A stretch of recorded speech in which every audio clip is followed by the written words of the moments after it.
Good morning and welcome to the second season of Questions for Lawyers. I'm your host, board certified civil trial lawyer Jeff Adelman, and with me today is my friend Kenneth Chang, who does immigration law, a topic that is certainly in the news pretty much every day over the last few years. So we're going to be asking him some questions relating to the immigration process, some of the current events going on right now in the world, and I think you'll really enjoy it. And the purpose of doing this show, as I've said before, is we want to make sure that people feel comfortable speaking with lawyers about their problems. So I've taken it upon myself to bring on people who I trust, who I know are good practitioners, to speak about what they do and answer some of the basic common questions that people have when they need the services. Ken, it's great to see you. Good morning, as Jeff. Always. Thank you so much. I've known Ken for over 10 years. We had a mutual friend, Mr. Ed Phillips, who you used to work for. Yes. And was a great man. It passed away many years ago, but he brought us together, and I'm certainly glad to have you here with us today. Thank you so much. Can you tell my audience a little bit about your practice? My practice primarily involves immigration law. I do other things as well, family law, some litigation, but primarily 80%, 90% of my practice is immigration law. How did you get into this area? I mean, I do personal injury, other people do criminal. How do you get into immigration? What was it about that area of the law? Well, my family immigrated to the United States. I was the first generation born here in the United States. So growing up, I never really knew about the immigration system because I was American born here. However, as I started practicing law, I started working as a tax lawyer. Okay. Then I switched and I worked for an immigration attorney for 6 months. And when I started doing that, I saw that a lot of immigrant families came to the United States. Back home, they're professionals, but when they come to the United States, they're dishwashers, waiters, and they struggle hard to make a good living for their children. And so I saw the difficulty that they experience, and I saw that a lot of immigration attorneys would scam them and promise them things and would not deliver. So I felt that I needed to provide service to them. So that's how I started in immigration work. Well, that's very admirable. Tell me, when somebody comes into your office, what are the majority of the type of clients that you represent? Meaning, what type of matters are you usually handling for people? We have two types of clients. The first ones would be legal immigrants, and they would be here. They have a family member, or let's say they got married to a U.S. citizen or a Cuban, and they want to legalize their status. That's the first type of clients. The second type of clients we have are people who are illegal. They're illegal, or they got caught in the system. Immigration picked them up, and they're in the middle of deportation proceedings. When you say illegal, I have a cursory knowledge of immigration. I don't practice immigration law, but are you talking about people that have overstayed their visas? Well, there are two types as well, mainly two types. There are people who are they entered legally and they overstayed. And there's the other individuals who entered without inspection. They crossed the border. If somebody comes in and they just cross the border, can you really help them? It depends. If they just entered the country recently and they have a fear of returning back to their home country, we can probably apply for asylum. However, there are other individuals who came here many years prior. Let's say they've been here for over 10 years. There's a process called cancellation of removal. Cancellation of removal is when you have resided here for over 10 years. You're a person of good moral character. You have not been convicted of certain offenses, certain criminal offenses, and you have a qualifying relative. And the qualifying relative can be either your parent, your spouse, or your child. But the difficult part of it is you have to show that qualifying relative would suffer exceptional and extremely unusual hardship. So that relief you can apply for. Now, the downside of that is that if you lose the case, you get ordered deported. But the upside is if you get placed in proceedings, if you win the case, you get your green card. So a lot of times for those individuals, we would evaluate the case to see how strong the case is. If it's a strong case, we would apply for relief affirmatively. If it's a weak case, then we'll say, abide your time, wait until Congress changes the immigration laws. And if they pick you up, you have that as a defense to removal. Well, we've been hearing a lot about immigration in the news since the Trump campaign and presidency. And some people have brought up that, well, Obama deported a lot of people too. What is the difference between the Barack Obama administration and the Donald Trump administration in terms of the way immigrants have been deported? It's the same talking points that the Democrats and the Republicans have always used. We are a nation of laws. We have to follow the laws.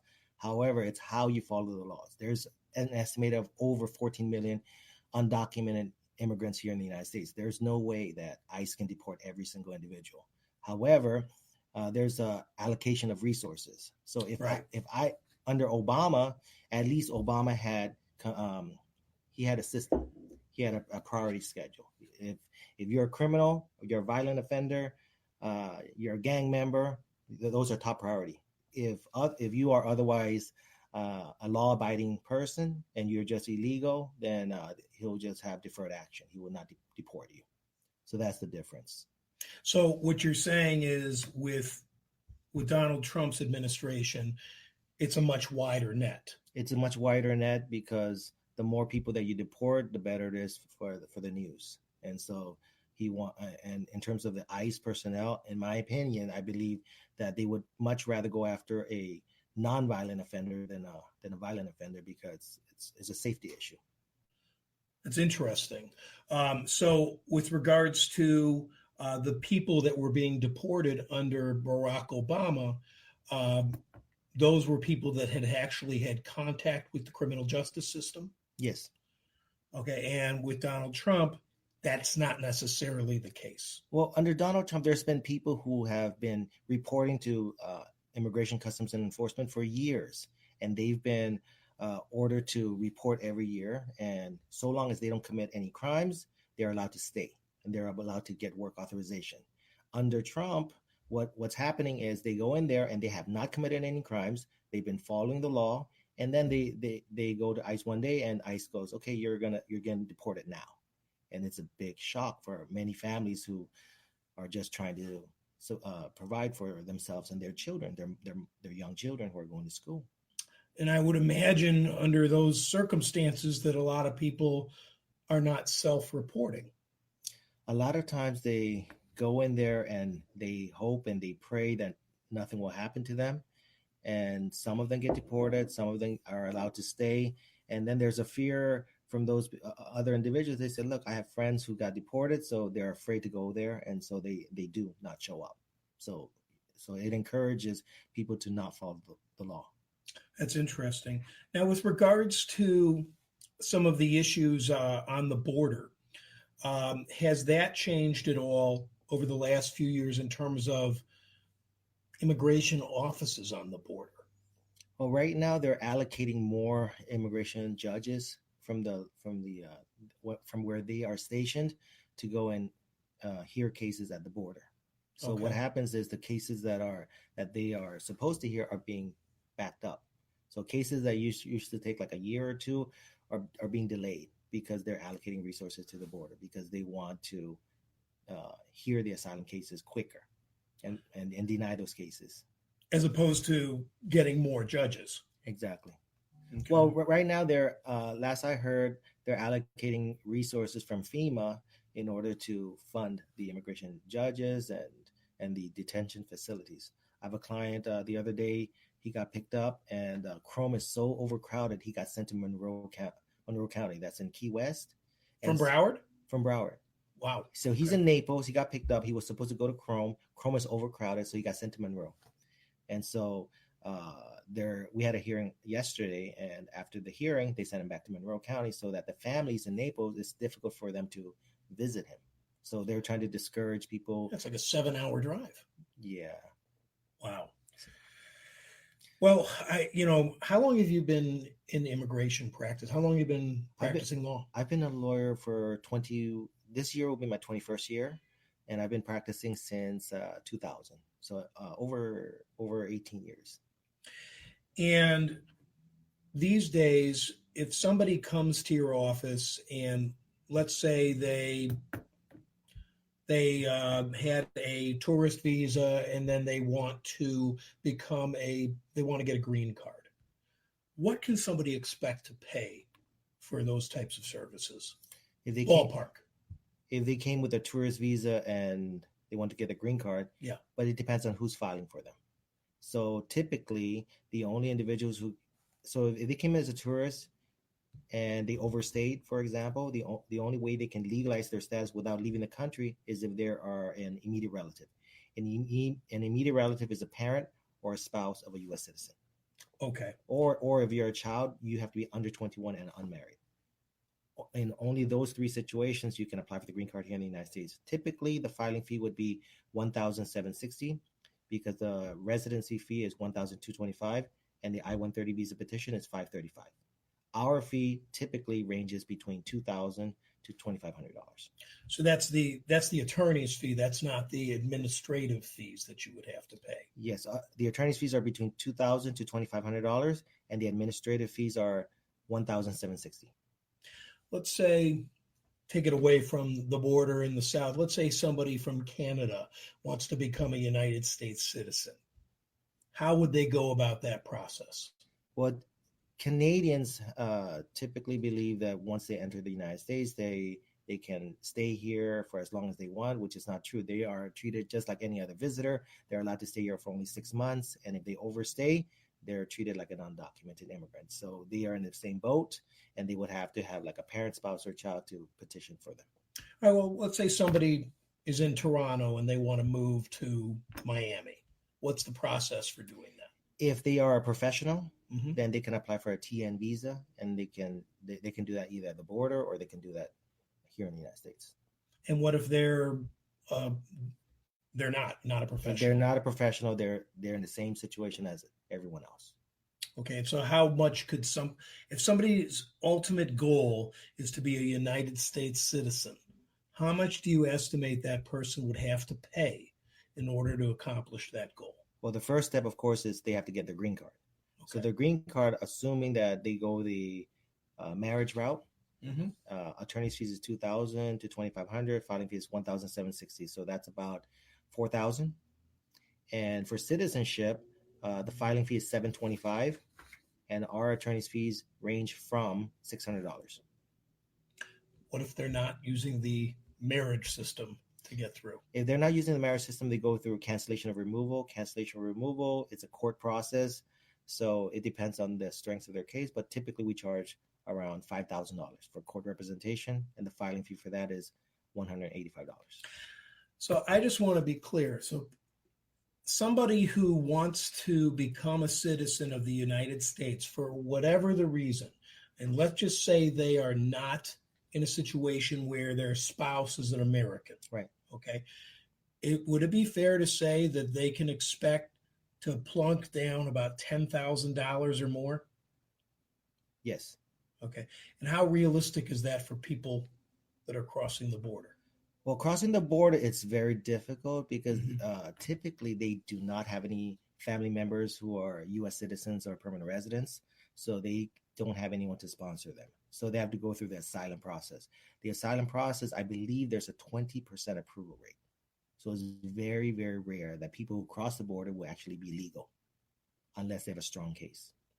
So it's 20%. So what happens to the 80%? The 80%, a lot of times they would get orders of removal and then go from there. So that's where the problem that's where we have this broken immigration system. Right. So they'd be removed and then they try to do it again. No. They'll be ordered removed. Okay. They'll be ordered removed, and then immigration would send them a letter. It's called a bag and baggage letter for them to show up and appear to be deported. But a lot of them, they will not show up because they know what's going to happen. So that's why they remain in the shadows. So that's why we have a problem. And what happens if they don't show up? If they don't show up, they become fugitives. Mm-hmm. They become fugitives, and once immigration finds them, they can deport. All right, but then what I was saying was then they're deported. They're ordered. Oh, so the question well, you said it's a cycle. That's kind of what I'm envisioning. Now, the immigration system, we do have a fix for that.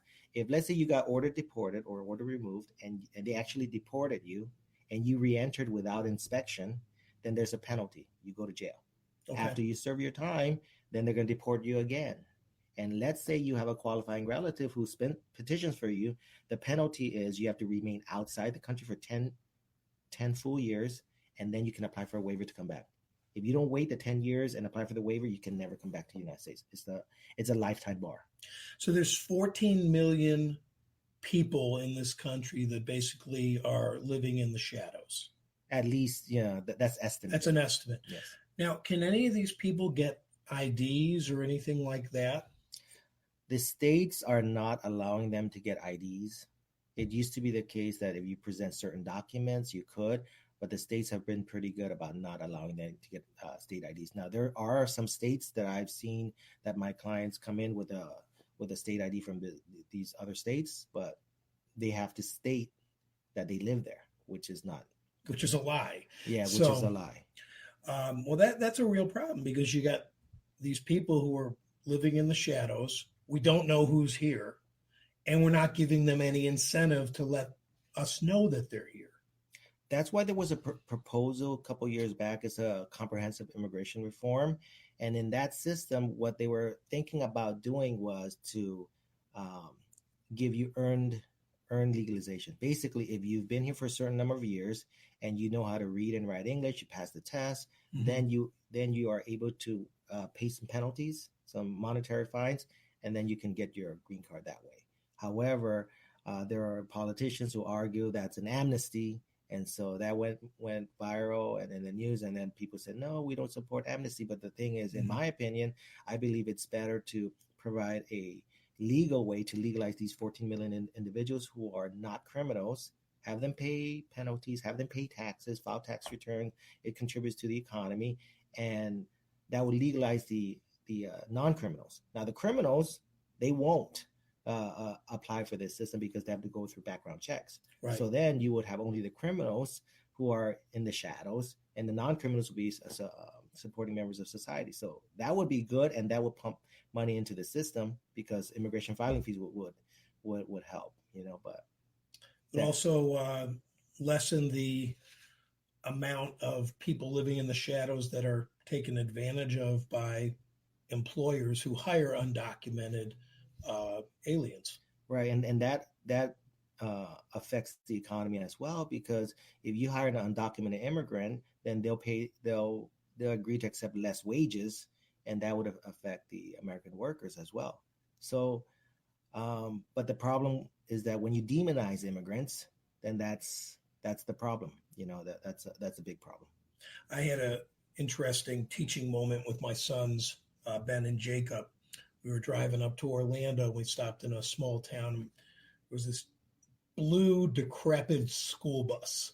Mm-hmm. And all of these people were getting off of it, going into the gas station to buy drinks and everything. And I had to explain to my sons, these people are all working in the fields.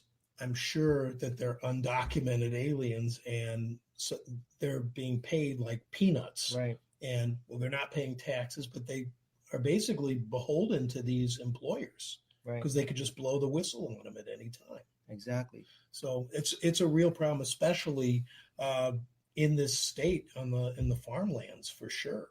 But even though undocumented immigrants do not pay income taxes because they don't have a social security number, they are helping the economy because they go in there, they make their money, then they spend, they go through the groceries, they do spend, and that makes the economy run.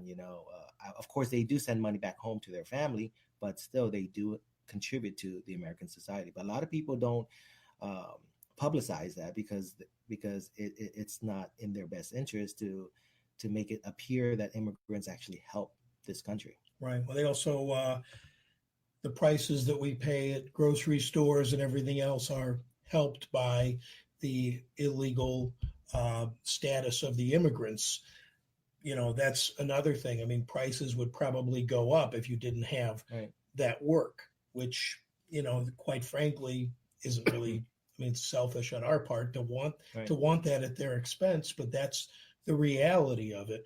Are there any proposals that you've seen, Ken, for immigration? You mentioned about earned citizenship. You thought that that was something that should be explored. Any other ideas that you've heard that you think would help this issue that we have in America? Well, immigration has been a very hot topic lately, and it's been here in the United States. Um, and I think for the next election, the Republicans and the Democrats are trying to explore both sides. The Republicans, they're trying to explore the option of what is called merit-based system. And in the merit-based system, they're saying we want the best and the brightest to come to the United States. In exchange for that, I mean, it makes sense. It's similar to the Canadian system. Sure. Okay. However, in exchange to having a merit-based system, they're going to eliminate the right of a U.S. citizen and a permanent resident to file for their family. So currently, in the news, if you notice, they're saying that we have a system where people have children to have anchor babies, and then once you're here in the United States, you file for your parents, you file for your cousins, your uncles, and unlimited number of relatives, which is not true. A citizen can only file for a sibling, a parent, a spouse, and a child, whether it's married or unmarried. Okay, a permanent resident can only file for a spouse or a child, unmarried and over or under 21 years of age. Now they're planning on eliminating the entire system and replace and a U.S. citizen or permanent resident can only file for a spouse or a child who's under the age of 21 and unmarried. You no longer will have the ability to file for your parents. So people like Melania Trump will not be able to file for her parents. But that's interesting because if you're going to have that strict of a rule, it's going to affect a lot of people on the other side. That might not think it would affect them. Right. But on the other side, the Democrats their proposal is they want deferred action for childhood arrivals. That's the DACA, right? And they're talking about the DREAM Act. So if you're here before the age of 16, you were brought here by your parents, it was not within your control, and you complete high school and you're not a criminal, they'll give you a green card. So what's going on with DACA at this point? DACA is something that they're dangling, and they're saying, okay, if you want this, we'll extend DACA. It's in the courts right now, so they're not allowing new DACA cases. But if you already have DACA, then you can renew it. Well, it seems like with regards to DACA, if you came out of the shadows, to use that against people after they were given a promise, right? It's just that's a breach of contract, but It's also immoral to do that if you've already made that promise, regardless of who the president of the country is. I can understand, not continuing it or putting a cutoff or something like that, but just seems, that's completely un-American to pull the rug out from under. Well, Ken, we could talk about immigration all day because there's always something going on this subject right now.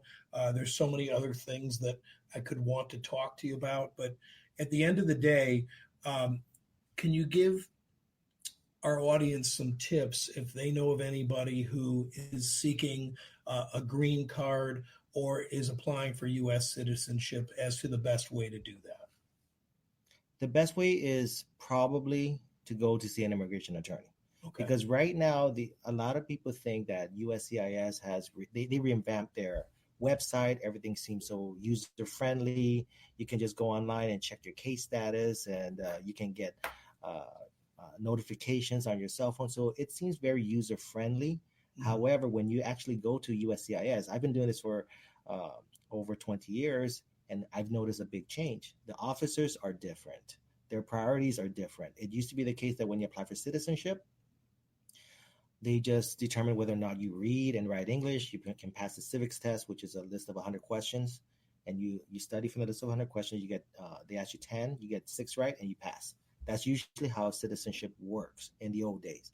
Nowadays, what they do is they actually go in and evaluate whether or not you got your green card correctly. They would go if they determine that your green card was not lawfully acquired, they will try to deport you. So that's a new thing that they're really aggressively pursuing nowadays. So a lot of people get trapped because they say, oh, citizenship is such an easy process. We don't need an attorney. They go in there and then they start asking them questions. How did you get your green card? You got it through marriage, and now you're no longer married to your wife, and your wife got remarried to another person who she sponsored, and you're like, I didn't know that. We broke up for legitimate reasons. And then they said, no, we believe that it was a fake marriage. Prove that that marriage was real, and then you're caught off guard. And so that's what is happening nowadays. So I suggest at least do a consultation with an immigration attorney and evaluate your case to see whether or not you need an attorney to go with you or represent you or not. A lot of times I do a consultation and I determine you don't need an attorney to represent you at the interview, and then I'll let the client know, because it's optional. But even with an attorney representation at the interview, what's been happening is they disregard the attorney's presence. And I had an interview in Fort Myers the other day where I objected to the line of questioning, and then the officer goes, this is not a court of law. You cannot object. And I'm like, of course I can object. And then I asked to speak to a supervisor, and he refused me access to a supervisor. So he denied the case, but we filed an appeal. So we will pursue the appeal, and I'm pretty sure we will win. But it just goes to show the attitude that USCIS currently has against the immigrants. Yeah, you can't object, really. You cannot object. Why even have a lawyer? Exactly. I had an insurance examiner try that with me when I'm like, you can't tell me I can't object. I'm like, it's attorney-client privilege. Yeah. I'm like, that's why I'm here. Exactly. That's exactly why people hire lawyers, so that, to make sure that the questions are on the up and up and that you're acting legally. Right. So that's ridiculous. If people want to get in touch with you, what's the best way they can do that? They can call me at my office. My office number is 954-431-3570. I'm located in Cooper City. We're across the street from Cooper City High School, so you can do a Google search on that. But the actual address is 9700 Sterling Road, and we're at Suite 109, Cooper City, Florida. And as you were just stating, you were over in Naples. You have cases throughout the state? Yes, we have cases throughout the state. We have cases outside the state as well. We have cases in New York, California, because as an immigration attorney, we can represent people nationwide, So long as I'm licensed to practice in one state, which I am, in the state of Florida, I can practice anywhere within the United States. Well, again, I'm sure you've been extremely busy the past few years, and if you do need an immigration attorney, I can highly recommend Mr. Chang. He's in Cooper City. I sincerely appreciate you being here with us today to talk to us about your practice. My next show is going to be on September 11th. I'm going to have Major Bill Gordon on. We're going to do a little bit of a change. Major Gordon is a veteran police officer, and we're going to be talking about his career, 9/11. We're going to be talking about changes in policing. He actually worked on a disciplinary board as well to talk about what the process is when a police officer is being disciplined, and just talk about what they go through. I thought it would be interesting for everybody to hear. But again, all of our shows are available on questionsforlawyers.com. And in addition to that, on Apple Podcasts, Google Play, Spotify, iHeartRadio, we have everything available for you to listen to at your leisure. I appreciate all of you watching. Again, my name is Jeff Adelman, and if you have any questions, my number is 954-341-2777. Good seeing you, Ken. Good seeing you. Thanks. Take care. Thanks, everybody.